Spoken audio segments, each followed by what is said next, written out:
নমস্কার, শিব শক্তি অ্যাস্ট্রো চ্যানেলে সকলকে স্বাগত জানাই। আশা করি সকলে আপনারা ভালো আছেন, ভালো থাকুন, সুস্থ থাকুন।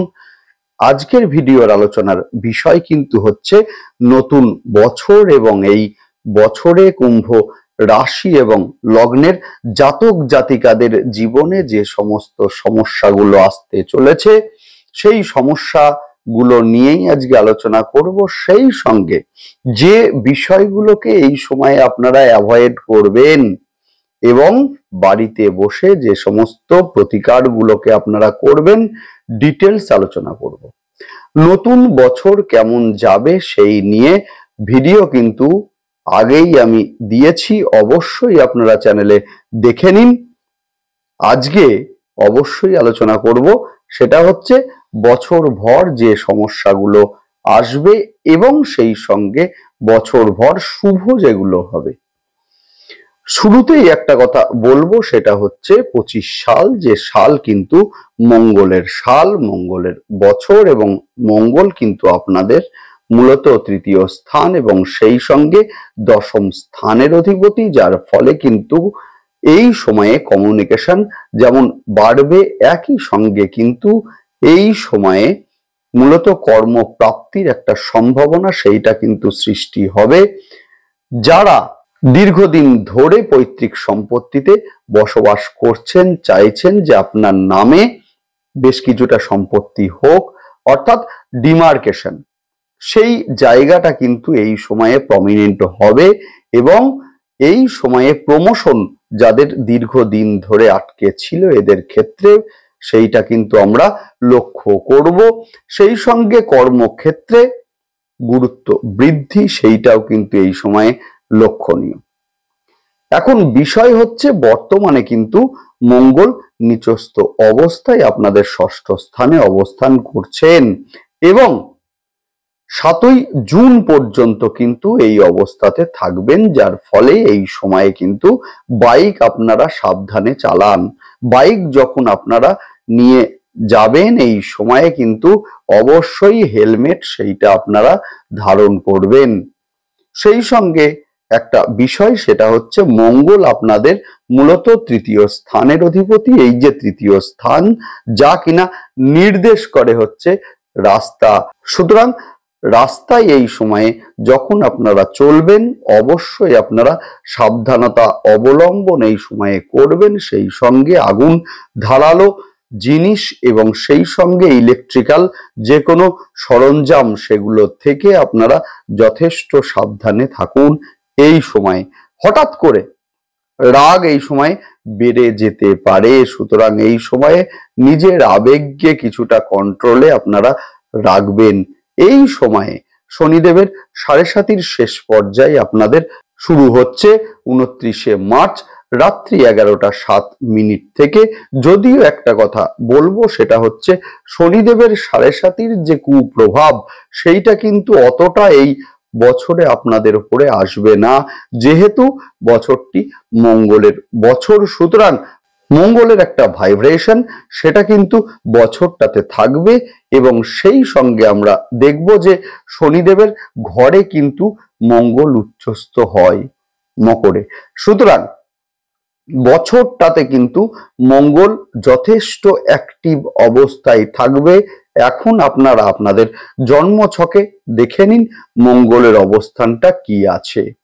যদি ভালো অবস্থাতে থাকে সেই ক্ষেত্রে কিন্তু যথেষ্ট শুভ বছর ভর হবেই হবে।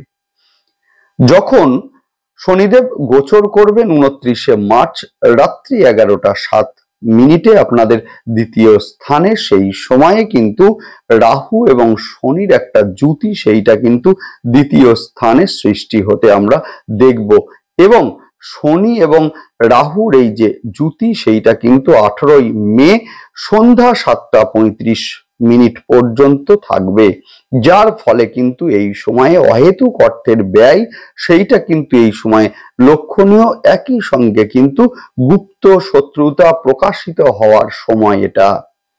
সেই সঙ্গে ডান চোখের একটা সমস্যা সেইটা কিন্তু এই সময় লক্ষ্য করব আমরা।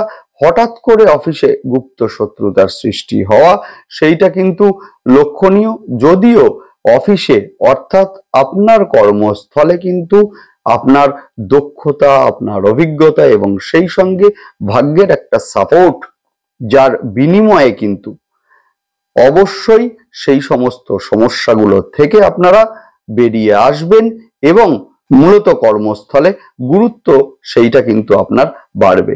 যাই হোক, শুরু করছি বিস্তারিত আলোচনা।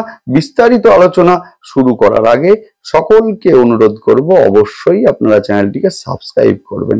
দেখুন, গ্রহের গোচর সেটা স্বল্প সময়ের জন্যই হোক বা দীর্ঘ সময়ের জন্যই হোক, গ্রহের গোচরের একটা ইম্প্যাক্ট সেইটা কিন্তু আমাদের জীবনে ভীষণ ভাবে পড়ে। যে কোনো সিদ্ধান্ত নেওয়ার পূর্বে কিন্তু গ্রহের গোচর সেইটা বিশ্লেষণ আমাদেরকে করতে হবেই। ধরুন, আপনি একটা জবের সঙ্গে সংযুক্ত আছেন, আপনি ভাবছেন জবটাকে চেঞ্জ আপনি করবেন। এখন গ্রহের গোচর যদি আপনাকে সাপোর্ট না দেয়, সেই ক্ষেত্রে কিন্তু একের পর এক সমস্যা সৃষ্টি হবেই হবে এবং সেই সঙ্গে জব স্যাটিসফ্যাকশনের একটা অভাব সেইটা কিন্তু থাকবেই থাকবে। ধরুন, আপনি একটা বাড়ি কিনবেন ভাবছেন, বাড়ি আপনি কিনলেন, গ্রহ আপনাকে সেই সময় সাপোর্ট দিল না, সেই ক্ষেত্রে কিন্তু বাস্তু দোষ সৃষ্টি অথবা গৃহ নিয়ে বিভিন্ন সমস্যার সূত্রপাত সেইটা কিন্তু হতে লক্ষ্য করব আমরা। সুতরাং যে কোনো সিদ্ধান্ত নেওয়ার আগে কিন্তু অবশ্যই গ্রহের গোচর সেইটা আপনারা দেখুন। আমাদের জীবনে কিন্তু দুঃখের অন্যতম কারণ বা মূলত কষ্টের অন্যতম কারণ সেটা কিন্তু শনিদেব এবং সেই সঙ্গে রাহু। শনি যে নির্দেশ করে কর্ম, যে নির্দেশ করে সময়, অর্থাৎ সঠিক সময়ে সঠিক সিদ্ধান্ত। এখন বিষয় হচ্ছে আপনারা বুঝবেন কিভাবে। অবশ্যই আপনারা চ্যানেলটিকে সাবস্ক্রাইব করবেন যাতে গ্রহের গোচরের সঙ্গে সঙ্গে প্রতিটা ভিডিও নোটিফিকেশন আপনাদের কাছে সহজে পৌঁছে যায়, আপনারা বুঝতে পারেন যে আপনাদের উপযুক্ত সময় কোনটি। অবশ্যই আপনারা চ্যানেলটিকে সাবস্ক্রাইব করবেন। যাই হোক, শুরু করছি বিস্তারিত আলোচনা।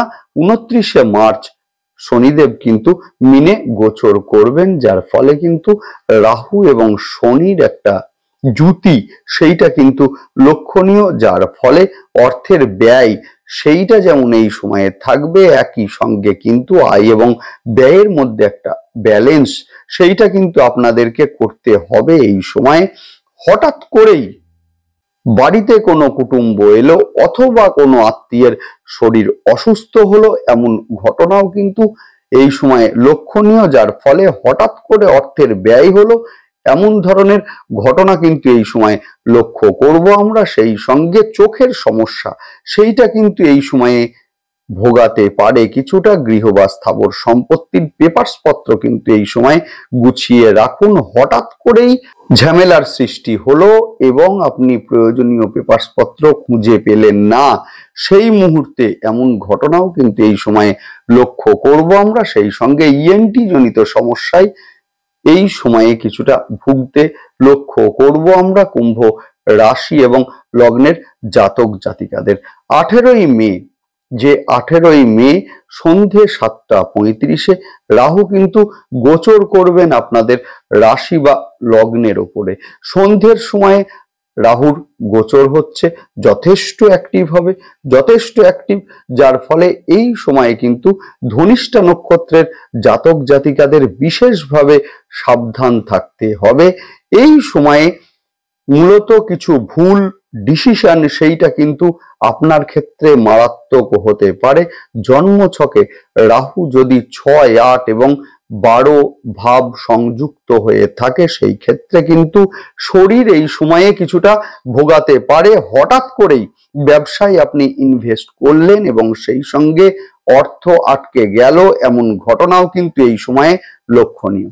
সুতরাং এই যে 29শে মার্চ এবং সেখান থেকে শুরু করে 18ই মে, এই যে স্প্যান, এই যে সময়, এই সময়ের মধ্যে রুদ্রাভিষেক আপনারা অবশ্যই করবেন এবং সেই সঙ্গে মহাদেবের সঙ্গে যে বাসকী নাগ থাকেন, সেই বাসকী নাগের অভিষেক আপনারা মধু দিয়ে করুন, ভীষণ ভালো রেজাল্ট আপনারা পাবেনই পাবেন। সেই সঙ্গে বাড়ির আশেপাশে কেউ যদি দুর্গা কবচ মূলত তৈরি করতে পারে এদের কাছ থেকে বানিয়ে নিন।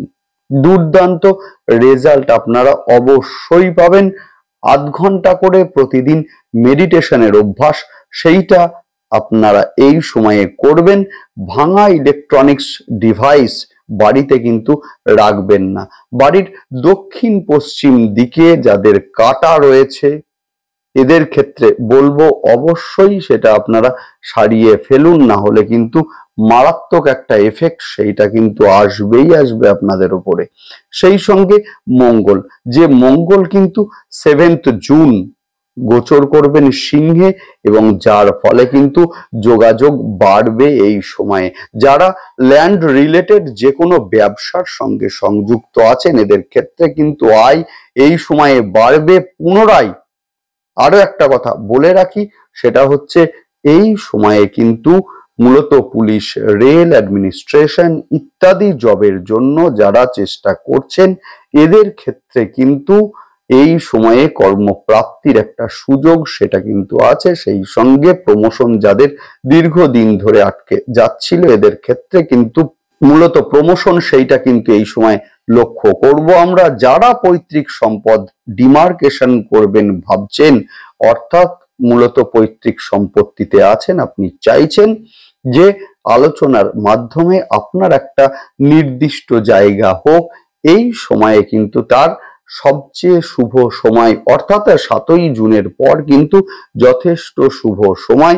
জন্ম ছকে মঙ্গল যদি অশুভ থাকে অথবা 6, 8, 12 ভাব সংযুক্ত করে থাকে বা শত্রু গৃহগত হয়, সেক্ষেত্রে কিন্তু আপনারা যেটা করবেন সেটা হচ্ছে, শুরুতেই বলবো মঙ্গল কেতুর একটা জুতি সেইটা কিন্তু বছরে সৃষ্টি হতে আমরা লক্ষ্য করব, যার ফলে কিন্তু এই সময়ে যে কোনো কাজ গোপনে করার চেষ্টা আপনারা করুন। যে কোনো কাজ গোপনে, এবং হয়ে যাওয়ার পর আপনারা বলুন, অসুবিধা নেই, কিন্তু গোপনে করার চেষ্টা আপনারা করুন। সেই সঙ্গে মা বগলামুখীর ধ্যান মন্ত্র সেইটা কিন্তু 27 বার পাঠ আপনারা করবেন। লাল, কালো অথবা নীল রঙের পোশাক এই সময় বর্জন আপনারা অবশ্যই করুন। হনুমান চল্লিশা মঙ্গলবার এবং শনিবার করে পাঠ আপনারা করবেন। যে কোনো ভাইটাল কাজে যাওয়ার সময় হাতের মণিবন্ধে লাল কালিতে 9 সংখ্যা লিখে নিয়ে যান। দুর্দান্ত রেজাল্ট আপনারা পাবেনই পাবেন।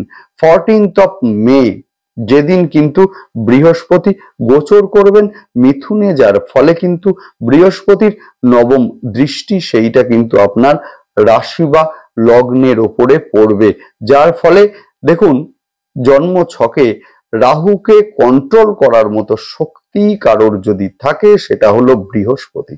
সুতরাং বৃহস্পতি আপনাদের একাদশ স্থানের অধিপতি এবং সেই সঙ্গে দ্বিতীয় স্থানের অধিপতি। সুতরাং আয় এই সময়ে কিন্তু নিশ্চিত, এবং সেই সঙ্গে সাকসেস রেট অবশ্যই বাড়বে। সুতরাং এই সময়ে কিন্তু বৃহস্পতিকে অবশ্যই শক্তিশালী করতে হবে। প্রতি বৃহস্পতিবার স্নানের জলে কিছুটা কাঁচা হলুদ দিয়ে স্নান আপনারা অবশ্যই করবেন। সেই সঙ্গে মা তারার গায়ত্রী মন্ত্র 21 বার পাঠ আপনারা করবেন। গুরুজনদের সম্মান দিন এবং সেই সঙ্গে শিক্ষকদের সম্মান দিন। দুর্দান্ত রেজাল্ট আপনারা পাবেনই পাবেন। যাই হোক, ভালো থাকুন, সঙ্গে থাকুন, দেখতে থাকুন এবং সেই সঙ্গে অবশ্যই আপনারা চ্যানেলটিকে সাবস্ক্রাইব করবেন। নমস্কার।